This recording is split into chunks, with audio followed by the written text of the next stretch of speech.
Et Arsa, des Gada. Arsa, ça veut dire un lit en araméen, et Gada, on va voir tout de suite comme quoi c'est un ange, c'est un malach particulier. Il vient nous dire le roche, c'est très intéressant. Dans le traité Psachim, à la page Kouf Yud-Aleph, à la page 111, au verso de la page, on apprend que lorsqu'une personne fait très attention à ce que la maison soit propre, il y a un ange qui est envoyé par Akadosh Baruch Hu, qui s'appelle Nakir, et qui donne une bracha particulière à la maison, comme ça nous dit l'Agmara. À l'inverse, nous voyons dans le traité Shabbat, et on va le lire ensemble, il est marqué là-bas à la page 62, nous allons lire la braïta qu'il y a 3 choses qui peuvent apporter la aniout, la pauvreté à une personne. Tana, Gimel Dvarim Mevim et Adam l'idée aniout, Ve'eluhen, 3 choses apportent la pauvreté, les voici, Amashtin Maim Bifne Mitato, Arum, une personne qui fait ses besoins devant son lit, alors qu'il est déshabillé. À l'époque, ils avaient les toilettes en dehors de la maison, et donc, en général, ils dormaient déshabillés, ils se couvraient avec des couvertures, alors pour aller aux toilettes, c'était compliqué, ils faisaient leurs besoins à côté du lit. Sache comme quoi, c'est pas très joli, c'est un manque de kavod, et donc, puisque la personne fait les choses avec négligence, et bien, il ne fait pas attention à la propreté de sa maison,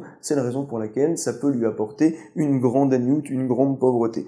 Également, nous allons lire la suite de la Braïta, c'est important à le savoir, ou Mezalzel Benetelat Yadayim, une personne qui fait Netilat précisément avec le Révit, pas plus, il ne met pas beaucoup d'eau, alors il risque également d'avoir de la aniout, Ras Veshalom. Et la troisième chose, Vesheishtom Ekalelato Befanav, celui donc dont sa femme le maudit devant lui et lui dit clairement, ah, tu n'es pas bien, tu as un mari pas bon, pourquoi? Parce que tu ne me fais pas de cadeaux, tu ne m'offres pas des bijoux, nous rapporte Rashi. On parle dans un cas particulier où la personne a de l'argent en effet, mais quand même il veut pas gâter sa femme. On sait que lorsque l'on gâte sa femme, nous rapporte la Gemara dans d'autres endroits, alors c'est un signe de bracha, ça apporte la richesse, comme ça nous dit la Gemara, al-Bene Mechouza, les gens qui venaient de la ville de Mechouza sont riches, pourquoi? Parce qu'ils savent gâter leur femme. Alors Bezrat Hashem, que l'on puisse gâter notre femme comme il le faut, et que l'on puisse aussi également apporter la bracha et pas la niout, pas la pauvreté dans la maison en faisant attention à ces choses-là.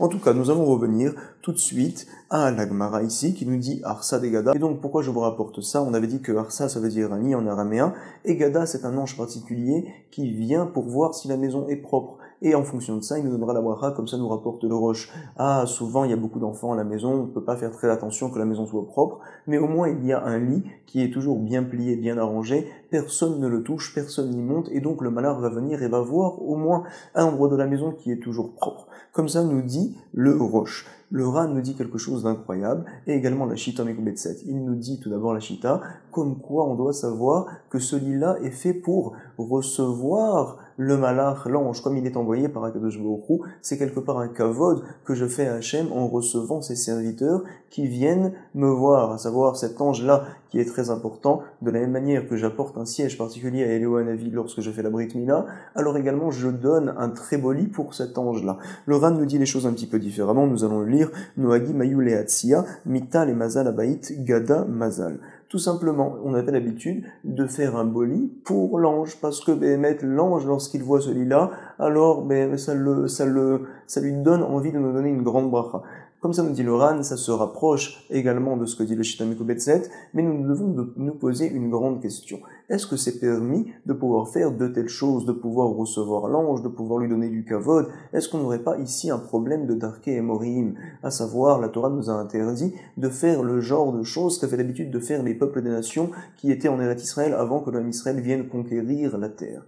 Nous allons voir un exemple donc dans le Shulchan Aruch de cette chose-là. Vient nous dire le Shulchan Aruch, nous allons Be'ezrat Hashem le lire ensemble. On peut voir ça dans le Siman Tavresh Hei, dans Orachaim, et nous dit le Shulchan Aruch là-bas. Mashenoagim la sot kapara be'erev yom kippurim lishrot tarnegol al kol ben zachar. On a l'habitude de faire une kapara, de faire la shrita d'un coq, un mâle, pour donc expier les fautes d'un zachar, d'un homme. Velomar psukim, et on dit des psukim particuliers, il ne faut pas faire une telle chose, nous dit le Shulchan Aruch, yesh limnoa haminag, et nous rapporte le Mishnah Berurah, quelle est la raison? Mishum Rashash Darkei Amori. Parce que donc c'est l'habitude qu'avaient les peuples des nations de faire sur la terre d'Eretz Israël avant que le Ham Israël vienne à conquérir cette terre-là, c'est interdit de faire une telle chose. Ah, pourtant on a tous le minag de le faire. Vient nous dire le Rama, tu sais, Veyesh Mea Geonim, Shekadvu Minagze. Les Geonim ont écrit ce minag-là, Vechen Kadvu, Oto Rabim Mina Acharonim. Beaucoup de Acharonim également ont écrit ce principe-là, c'est la raison pour laquelle on le garde. Vechen Noagim Bekol Medinotailou, comme ça on fait dans toutes nos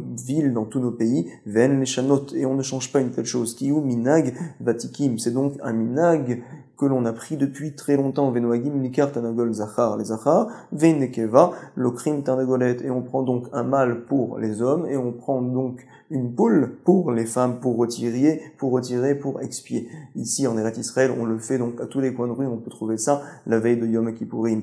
Ah, comment fait-on une telle chose? Le Shulchan Aruch n'est pas d'accord. Nous savons comme quoi, même Maran nous le dit, lorsqu'il y a un minag, alors le Shulchan Aruch se retire. Il dit, faites comme le minag. Et puisque nous, on a un minag que l'on a bien sûr reçu de génération en génération, alors donc, on fait comme le minag et on a l'habitude, oui, de le faire, il n'y a pas de problème. En tout cas, on voit un principe qui s'appelle Darkei Mori. C'est une grande soudia, une grande question de savoir quand est-ce qu'il y a ce Issour-là. La Gemara traite de ça dans le traité Shabbat.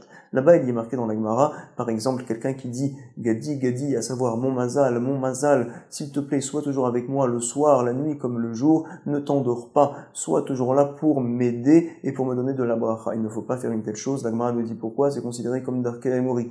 D'où je sais que le mot Gad, donc ça signifie le mazal. Nous allons le lire ensemble. Dans la Torah, on l'apprend tout simplement. Dans le Chumash Bereshit, Lamed, alors on voit là-bas, comme quoi lorsque Zilpa, la servante de Léa, a accouché, alors Léa lui a donné un nom. Va tomer Léa, ba Gad. Voici qu'un Gad, à savoir, nous dit Rashi, un mazal tov, un bon mazal, viens me voir du fait qu'il y ait eu encore un enfant. Vatikrat chez Mogad, elle l'a appelé Gad. On voit que Gad, ça signifie mazal. Et donc nous comprenons maintenant la Gemara, comme quoi Arsa Vegada, c'est-à-dire que c'est un lit pour le mazal. Voici ce que c'est le dargash. Et donc Rabbi Meir pense que lorsque je m'interdis mita, le lit, alors j'ai le droit effectivement de profiter de ce dargash-là, parce que c'est un lit spécial, on va dire. Et Rabbanan disent non, c'est considéré comme un lit à part entière, c'est la raison pour laquelle je ne peux pas en profiter. Amrolé les Rabbanan, les ou là. Non, nous ne sommes pas d'accord. Pourquoi? Adetnan keshem mavrinoto, kolaam mesubim al haaretz. On connaît le principe de Havra, c'est un minag, c'est une mitzvah également, comme ça nous rapportera le Shulchan Aruch, on verra également le Rambam, de faire la Seudat Havra, à savoir lorsqu'une personne a perdu un proche, le premier repas qu'il fait après qu'on ait enterré, pour commencer sa Havelut, il ne faut pas qu'il mange sa nourriture. Pourquoi? Il n'a pas le droit de s'occuper, disent les Mefarshim, de sa nourriture, de manger. Il ne doit pas s'occuper de préparer à manger. Maintenant, il doit être dans sa Havelut, dans son deuil. Également, autre raison, pourquoi donc ne peut-il pas manger sa nourriture? Parce qu'on veut que d'autres personnes lui apportent de la nourriture. En effet, il ne faut pas qu'il reste seul. Pendant cette Souda-là, il faut qu'il soit accompagné et bien accompagné. En tout cas, lorsque le roi a perdu ses proches, a perdu un de ses proches, alors on lui fait une Seudat Havra, bien sûr, Keshen, Mavrin, Oto, Kolaam, Mesubim, nous rapporte la Mishnah dans Moed Katan.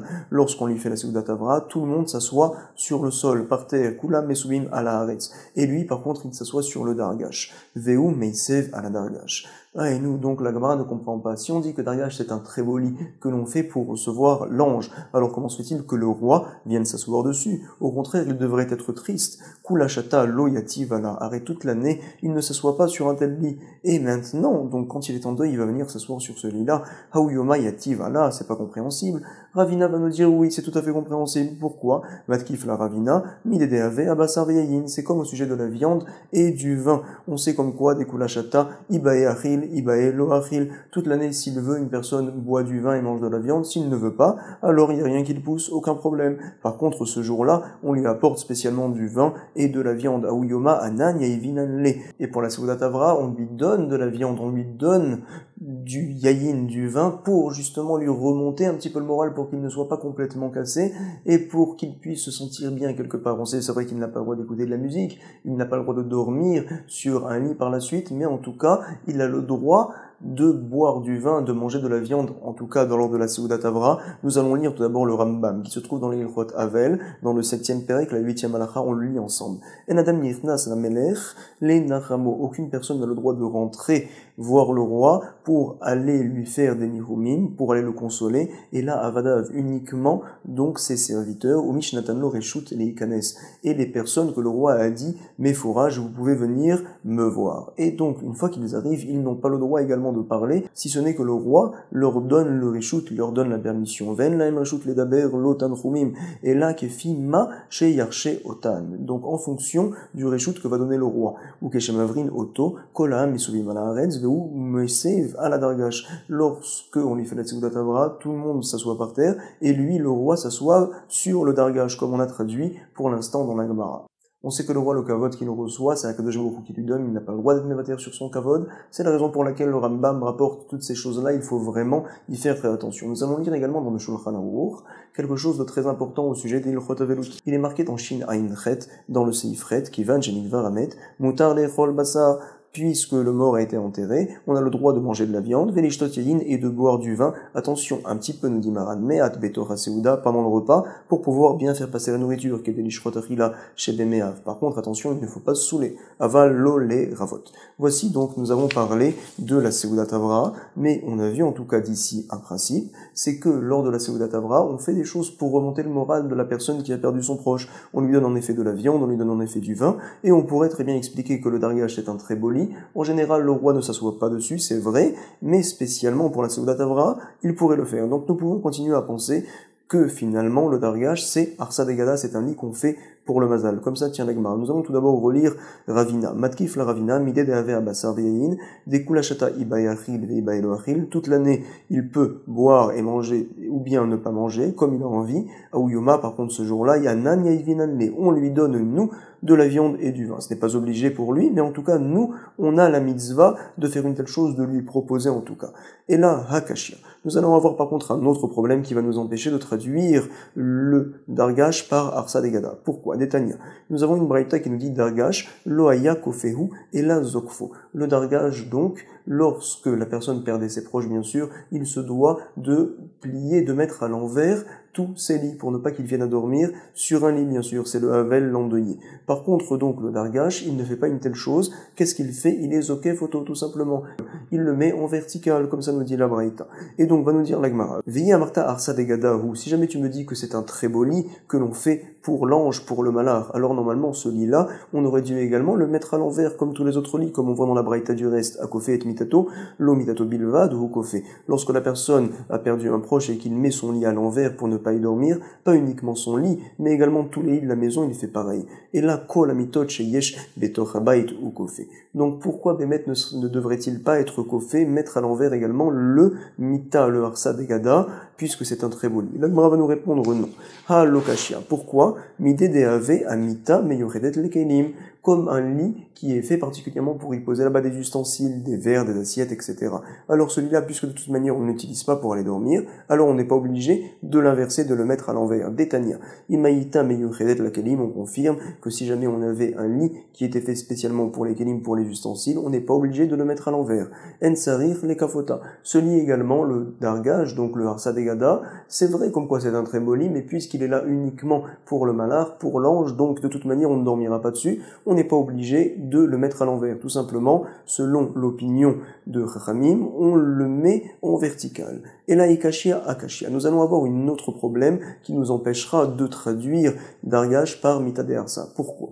Nous voyons dans une braïta des Tanya, comme quoi Rabban Shimon ben Gamliel n'est pas d'accord avec Chachamim, lorsqu'une personne a perdu un proche, il se doit également de démonter ce lit-là. Comment fait-il pour le démonter? Dargash matir karvitav. Les karvitav, c'est donc des lanières qu'avait ce lit-là, qu'ils accrochaient ces grosses lanières-là aux 4 pieds du lit, sur les coins du lit, et également sur le sommier. Alors, qu'est-ce que l'on fait pour défaire ce lit-là, nous dit Rashbag? Tout simplement, tu défais les lanières, et donc le lit va tomber de lui-même dargash, matir karvitav, veu nofel melav. On a vu donc une marloquette Rachamim et Rashbag. Est-ce que je me dois de mettre ce lit-là en vertical, et c'est tout, ça suffit, ou bien selon Rashbag, je me dois de le démonter, comment je défais les grosses lanières qui sont accrochées au pied du lit. Et donc la Gemara va se demander, Vei dargash arsa degadahu, et si ce lit dargash est fait pour le mazal, pour l'ange, alors Béhémet, pourquoi particulièrement il y a des lanières dans ce lit-là? Ça devrait être un lit comme les autres, nous dit la Gemara. Mi-itle, est-ce que karvitav mi-itle? Donc finalement, nous ne pouvons pas traduire comme quoi c'est Arsa Degada. Nous allons voir, la Gemara va nous dire c'est autre chose complètement. Kiata Ravin Amar, Sha'ilte Laou Rabanan, Béhémet Ravin, lorsqu'il est venu d'Israël, en Babylone, comme ça il faisait souvent, il faisait des voyages, et il venait nous rapporter des enseignements. Il nous a dit une fois, j'ai demandé à un Talmid Chacham qui s'appelle Rav Tachlifa Bar Maharava, et donc lui il avait l'habitude d'être souvent dans le chouk, dans le marché, où il vendait là-bas des peaux de bêtes. Des shachiyar, shachiyar ça veut dire fréquent, des chouka des tsalré, c'est donc dans un chouk, dans un marché, où on vendait là-bas des peaux de bêtes. Et il m'a dit tout simplement une fois, Ve'amarli maï dargash. Arsalet c'est quoi le dargash? C'est un lit qui est fait en peau de bête, à savoir au lieu de faire un joli matelas, alors on fait une peau de bête et on l'accroche au sommier. Et c'est un lit apparemment qui a moins de valeur, qui est moins important. Et voici ce lit-là, voici la traduction du mot dargash. Nous l'avons maintenant dans la Gemara. Itmar et zeu mita ve dargash. Nous allons voir un enseignement qui nous dit une différence particulière qu'il y a entre le lit normal et le dargash. Comme ça nous a dit Rabbi Yirmiyah, mita mesarginota al-gaba. Le lit donc, qu'est-ce que l'on fait de particulier? On prend des cordes et on les accroche aux 4 pieds du lit, également au sommier du lit. Donc finalement on ne voit plus le sommier parce qu'il est entouré de cordes, comme ça nous expliquons l'enseignement de Rabbi Yirmiyah, on va le voir par la suite de la Gemara. Et le dargash par contre, les cordes, on les rentre dans des trous que l'on fait à l'intérieur des 4 coins du lit, à l'intérieur des pieds du lit. Donc c'est-à-dire que les cordes n'entourent pas tous les pieds du lit, n'entourent pas le sommier, mais ils rentrent dans des trous particuliers. Dargash mesarginoto migufo. Et donc la Gemara va analyser les paroles de Rabbi Yirmiyah. Pourquoi? Nous avons donc une Mishnah dans le Perek Kelim, où on parle là-bas de la Touma. Il est enseigné comme quoi Keli Etz, un objet qui est en bois. À partir de quand je considère que c'est un ustensile, qu'il est utilisable et donc qu'il sera Mekabel Touma? Si par exemple un mort vient le toucher ou bien un reptile vient le toucher, alors il sera tamé à partir du moment où c'est un kli behemet. Mais matai Mekabel Touma, à partir de quand c'est Mekabel Touma?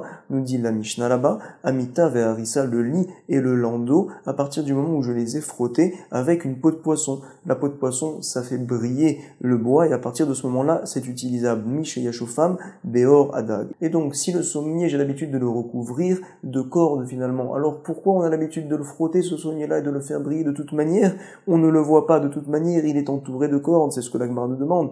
Veimita mistariget al-gaba la mali shifat or adag. On ne comprend pas. Forcément, la Gemara va nous répondre, et là, avea migufan behemet, que ce soit le lit ou le dargash, quoi qu'il arrive, on n'entoure pas les 4 pieds du lit de cordes, non, on fait un trou dans les pieds du lit et là-bas on fait passer les cordes. Comme ça, il est enseigné à comment on comprend les paroles de Rabbi Yirmiyah, à savoir qu'il y a une différence entre le dargash et le lit normal. Le lit normal, je fais passer les cordes à l'intérieur des trous que j'ai fait dans le sommier, et par contre au sujet du dargash, c'est donc le lit qui est fait en peau de bête, à savoir qu'au lieu d'un matelas, je mets une grosse peau de bête. Là-bas, qu'est-ce que je fais? Tout simplement, je mets des joints que j'accroche au trou que j'ai fait au pied du lit, et donc sur ces joints-là même, j'accroche les lanières. Et au sujet du dargash, je mets des joints, je les accroche au trou que j'ai fait au pied du lit, et sur ces joints-là, j'accroche toutes les cordes. Comme ça, la Gemara nous rapporte la différence entre le dargash et le lit normal. On en avait besoin de cet enseignement-là pour comprendre ce qu'a dit Rabbi Yirmiyah et pour continuer à penser comme quoi dargash, c'est arsal et tsama. Nous allons tout d'abord relire la question de Rabbi Yirmiyah et par la suite, nous allons expliquer. Amar Rabbi Yirmiyah, mita mesarginota al-gaba, dargash mesarginota Megoufo, comme ça nous avait dit Yirmiyah, et nous analysons, nous avons un problème du fait qu'il y a une Mishnah dans Kelim qui nous dit Keli Eitz me matai me kablin tuma amita ve'arisa mishayashufam beoradag ve'imita mistarigatam gabba la malishifat or. Pourquoi ai-je besoin de frotter donc le sommier avec une peau de poisson? De toute manière on ne verra pas le sommier. Et là ha ve'a behemet, donc dans les deux cas on fait un trou à l'intérieur des 4 pieds du lit. Va ve'a migoufan mita aoule ve'a fouke B biziné. Aoulé, ça veut dire faire rentrer. Afouké, ça veut dire faire sortir. On fait rentrer, on fait sortir les cordes B béziné dans les trous confiés au pied du lit. Par contre, le dargash, aoulé, ve afouké, B avakta. On fait passer les cordes à l'intérieur, on les fait également ressortir des joints cette fois. C'est-à-dire qu'il y a des joints qui relient le matelas, justement, au pied du lit. Comme ça pense la Gemara. Amar Rav Yaakov Bar Acha Amar Rabbi. Nous continuons donc à penser que dargash, c'est le lit qui est fait avec une peau de bête. Mita shenekliteha yotsin zokfa vedayo. Donc les naklitines, c'est ce qu'on a l'habitude de faire en général pour les bébés, pour ne pas que les moustiques viennent le déranger. On met un bâton qui va d'un côté à l'autre du lit et on met dessus un espèce de voile pour ne pas que les moustiques viennent déranger. On fait ça également pour les nouveaux mariés, pour le khatan et les kala, parce que c'est très joli, c'est très sympathique. Mais en tout cas, le lit, on ne peut pas le mettre à l'envers, on ne peut pas donc l'inverser, on ne peut pas être coiffé autour, parce que sinon on va casser cette barre-là. Qu'est-ce que l'on fait tout simplement? Mita chez naklitea yotsim, un lit qui a donc ce problème-là, donc les naklitines sortent de ce lit-là, zokfa vedayo, tout simplement tu le mets en vertical et c'est suffisant. Maintenant, nous allons voir comment nous tenons la halakha au sujet de ce que l'on a vu précédemment, à savoir, est-ce que le dargash, je me dois de le mettre en vertical, ou bien je me dois de défaire complètement ses cordes pour que la peau de bête tombe par terre. Nous tenons la halakha comme Rashbag, je me dois de défaire les cordes pour que la peau de bête tombe par terre, comme ça nous dit Rabbi Yoshua ben Levi. Amar Rabbi Yoshua ben Levi, halakha et Rashbag. Nous allons voir une nouvelle Mishnah, et également nous allons maintenant plus analyser ce que l'on avait vu dans les psukim là-haut dans Metzora Yud-Dalet. À savoir, à nos termes, une personne qui s'interdit de profiter de la ville, aurait-il le droit de rentrer dans la frontière? Nous dit la Mishnah, oui c'est permis. C'est quoi la frontière? C'est quoi le Troum? On sait que le Troum Shabbat, c'est les 1200 mètres qu'il y a aux alentours de la ville. On a le droit d'y aller, mais dépasser les 1200 mètres, c'est interdit. Nous c'est qu'on apprend ce principe-là de Troum Shabbat. Est-ce que c'est Minatora ou Midera Banan? Nous allons maintenant analyser le sujet puisqu'on y est. Il nous est rapporté dans Bamidbar, dans le Siman Lamedhe, on va le lire ensemble. Akadosh Baruch Hu a parlé à Moshe Rabbeinu, Be'arvot Moav vadeber Hashem el Moshe, Be'arvot Moav al yardonir echol les morts. Qu'est-ce qu'il a dit? Voici Moshe, je veux que tu ordonnes au Ham Israël qu'ils donnent parmi l'héritage qu'ils ont reçu de la terre d'Israël, au moins ça aux Lévi'im, à savoir des villes qui vont leur appartenir. Tzavet ben Israël, venatun Lévi'im, minachalat achuzatam arim la shevet. Qu'ils donnent parmi leur achuza, parmi leur héritage, des villes la shevet pour qu'ils puissent se poser là-bas les Lévi'im, ou migrash ne harim seivotem, titnu la Lévi'im, et également des terrains vagues autour de ces villes-là, ils vont leur donner. Vayu et harim lahem la shevet ou migrashem, yu le behem tam benirshum ou lechol chayatam. Voici que ces villes-là vont être pour eux, pour les Lévi'im, pour qu'ils puissent s'y poser, et également au migreshehem, à savoir les terrains vagues seront à eux, pour leurs behemoth, pour leurs animaux, et pour y poser également rechusham, tous leurs biens ou l'école chayatam. Donc, quelle est la grandeur de ces terrain-là, au migrashe harim, achatitun Lévi'im, mikiraïr vechutzala, elefama, saviv. Tu vas leur donner donc 1000 amot, saviv autour de la ville, ça sera leur migrash, leur terrain vague. Nous allons voir par la suite des psukim, comme quoi au madotem, michutz naïr, vous allez mesurer en dehors de la ville, et peat kedma alpaim be'ama, ve'et peat negev alpaim be'ama, ve'et peat yam alpaim be'ama, ve'et peat safon alpaim be'ama. C'est-à-dire comme quoi vous allez mesurer 2000 amot du côté nord, du côté sud, du côté est, du côté ouest. Alors on ne comprend pas, va nous dire l'Agma dans le traité Sota. Est-ce que c'est 1000 ou c'est 2000 amot ce migrash-là? On va le lire ensemble. Traité Sota, page Kaftet, au verso de la page, va nous dire Rabbi Akiva, j'ai eu une kushia. Je ne comprends pas. Beau darash Rabbi Akiva, on le lit ensemble. Rabbi Akiva, ce même jour-là où il y a eu pas mal de drachot, il a fait lui également une dracha. J'ai un problème entre deux psukim, nous dit-il, Umadotem michutz naïr et peat kedma alpaimama verroulé. C'est-à-dire que l'on voit apparemment que le migrash doit faire 2000 amot, mais d'un autre côté, Mikra Echad Amar Mikir Aïr Vechutsa Elef Ama, l'autre pasuk nous rapporte comme quoi c'est 1000 amot et c'est pas 2000 amot, ça vive. If Charlomar Elef Ama, Shekvar Neemar Alpaim, on peut pas dire que c'est 1000 parce qu'on a déjà dit que c'est 2000. Veif Charlomar Alpaim Ama, Shekvar Neemar Elef, on peut pas dire que c'est 2000, pourquoi? Parce qu'on a dit auparavant comme quoi c'était 1000. Impossible. Ah, Ketsad, comment va-t-on comprendre ce pasuk là? Elef Ama Migrash, Ve'alpaim Ama, Techum Shabbat, tout simplement. Les 1000 amot, c'est le migrash, c'est-à-dire c'est le terrain vague, et les 2000 amas, c'est tout simplement pour nous apprendre le principe de Troum Shabbat, à savoir que les 2000 amot, ça fait partie quelque part de la ville, à savoir c'est la frontière. Donc les 2000 amot, on apprend ce principe-là de Troum, c'est un principe Minatora selon Rabbi Akiva. Et nous allons voir que Rabbi Eliezer, fils de Rabbi Yossi Aglili, n'est pas d'accord avec Rabbi Akiva, il explique les psukim un peu différemment, à savoir Elefama migrash, les 1000 amot, c'est le migrash, les terrains vagues, et les 2000 amot, c'est tout simplement les champs et les kramim, les vignes que l'on peut laisser également aux Lévi'im. Donc selon lui, le principe de Troum Shabbat est un principe qui n'est pas Minatora, qui est Midera Banan, c'est très important de le savoir. En tout cas, nous voyons ici dans la Mishnah que lorsque je m'interdis de profiter de la vigne, j'ai le droit de pouvoir rentrer dans le Troum, dans la frontière. Le Troum ne fait pas partie de la vigne selon la parole des gens lorsqu'ils font leurs vœux. Anoder midabit, mutar likanes les Trouma, sheneir ve'asur likanes les Hiboura. On a le droit de rentrer donc dans la frontière. Par contre, dans le Hibour, c'est les 70 amot qui sont autour de la ville. En effet, s'il y a une maison dans les 70 amot, environ 40 mètres autour de la ville, on considère que cette maison-là fait partie de la ville. On considère que le Hibour fait partie de la ville. On n'a pas le droit également de rentrer dans le Hibour. Aval, anoder midabait, asur mina agav velifnim. Une personne qui s'interdit de profiter de la maison, il a le droit donc de profiter du agav, c'est-à-dire donc le pied de porte, le pas de porte, du côté extérieur. Et à l'extérieur de la porte, il peut en profiter. Parce que, au sujet des maisons, c'est pas comme la ville. Il n'y a pas de hibour. Il n'y a rien de plus. Lorsque la porte s'arrête, à cet endroit-là, même si apparemment on est sous le pied de porte, quand même, ça fait plus partie de la maison, on peut en profiter. Comme ça, nous dit la Mishnah. La Gemara va tout d'abord analyser. Minalan de hibura de mata, kemata. D'où sait-on que le hibour de la ville, c'est considéré comme la ville quelque part. Lorsque je m'interdis la ville, je n'ai pas le droit de profiter du hibour. On va apprendre ça au sujet d'un pasouk. On sait que un malach est venu voir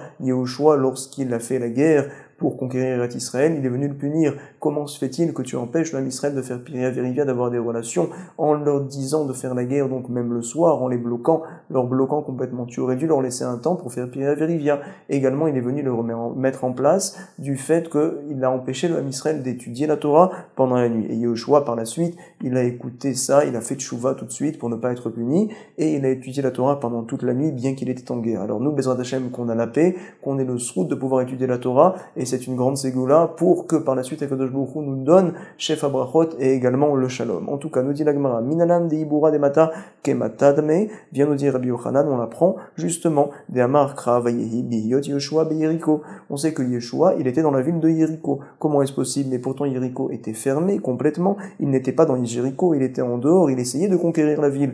Maï Beyeriko, il est ma Beyeriko Mama. Si tu dis que c'était vraiment dans Jéricho, c'est pas possible. Ve'active Veyeriko, Sogeret ou Mesugeret, Jéricho était fermé et refermé. Pourquoi dit-on deux fois fermé? À savoir que personne ne pouvait entrer, personne ne pouvait sortir.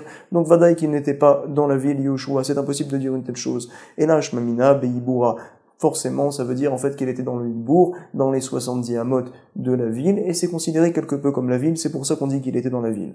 Et donc nous avons une preuve que le Hibour fait partie de la ville. L'Agmara nous dit, tu sais, peut-être pourrait-on comprendre ce pasouk-là, qu'on ne parle pas du Hibour, on parle du Troum, et de là on apprendrait que le Troum fait partie également de la ville, que la frontière fait partie de la ville. Ema, Filou, Betrouma, à active, non, ce n'est pas possible. Pourquoi? Il est marqué au sujet du Troum de la frontière, lorsque l'on donne les terrains aux Lévi'im, on l'a lu ensemble, ou Madoutem, les Chutznaïr, vous allez donc mesurer en dehors de la ville le Troum. On voit que le Troum c'est considéré comme étant en dehors de la ville. Parfait.